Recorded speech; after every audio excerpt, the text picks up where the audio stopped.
again, here's another large piece of property that we were looking at. And very quickly, I wanted to understand, this is a sizable piece of property here. This is 600 acres. And I quickly understood, if I'm looking at this piece of property, whether I'm trying to land bank this piece of property, again, 1031 exchanging it, maybe I have just had a windfall and I'm looking at just parking my money somewhere. I can dig in very quickly. I can see here, if anyone's aware of who Weyerhaeuser is, I can see who my neighbors are going to be on this piece of property. And again, I can get a really quick breakdown. If I'm trying to buy this piece of property to probably put let's say a solar farm on, or a battery storage farm, that previous property we looked at was a 96 on the relative score for solar. This one scores a 13. Now I found that out very quick. I can see here that there's 595 acres available on the listing. 281 is what I can actually put solar panels on. So the majority of this property I actually can't put solar panels on.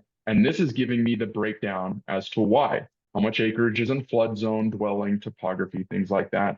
I can go ahead and flip over to my electrical infrastructure, and you're not seeing a whole lot nearby. So if I keep zooming out, and it's even providing me the data back, my nearest substation is 4.3 miles away. Transmission line is the same distance. So we're a long ways away from getting to transmission here. But that's told that information has been provided back to me very quickly, because in the indexes, I can see that really quickly. I can see, okay, let's say the seller here is wanting to make me pay a little bit of a premium for whatever reason. I can go back to them and say, well, wait a minute, I don't think there is a lot of solar energy potential, and I'm going to show you why. What I can do once I've got into this listing report, I can go ahead and provide this information back, and now I can start having my conversation negotiating back and forth. So